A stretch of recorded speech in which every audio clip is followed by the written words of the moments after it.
ल गाइस यहाँ चाहिँ यस्तो हिउँ परेर चिसो न चिसो छ हैन केही देखेको छैन यो कुहिरो लाएर हिउँ परेर यस्तो अँध्यारो न अँध्यारो भइसकेको छ अहिले चाहिँ हिउँ रोकिएको छ हुस्यो आएको छ यो कुहिरो लागेर म चाहिँ घर जाँदैछु अति जाडो छ हो बस्नै नसक्ने के गर्नु जे होस् हिउँको महसुस पनि गरियो कस्तो हुँदो रहेछ भनेर अब त पुग्यो मलाई हिउँ खेलेर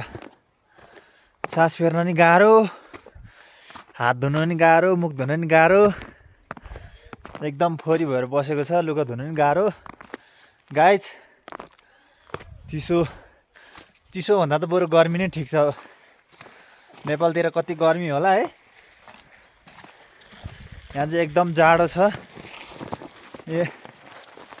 एकजना साथी यतातिर हुनुहुन्छ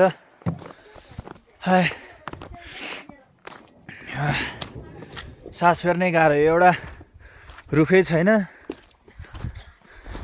रुख त छ तर पात नभए रुखहरू छ कि सबै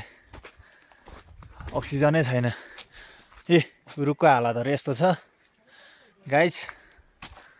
के गर्नु काम ठप्प भएको छ हिउँ परेर अहिले त के परेकै छैन हिउँ त हिउँ परेर रोक्यो अघि नै चाहिँ एकदम परिरहेको थियो अहिले चाहिँ परेको छैन ल गाइज यहाँ चाहिँ एउटा भाइले हिउँ फालिरहेको छ है खानामा हिउँ पऱ्यो भनेर कसरी फाल्दो रहेछ एकचोटि फाल त पन्जा ल्याएको छैनौ पन्जा त भिज्छ यतिकै नि हेमने लाएर गइहाल्यो नि पन्जा त हो र ल यो भाइले चाहिँ हातले हिउँ फालिरहेको छ है यो भाइको हात एकछिनमा हेर्नुपर्छ कस्तो हुन्छ सेतो हुन्छ तिम्रो हात रातो भइसक्यो यी फुट्नु लागिसक्यो नि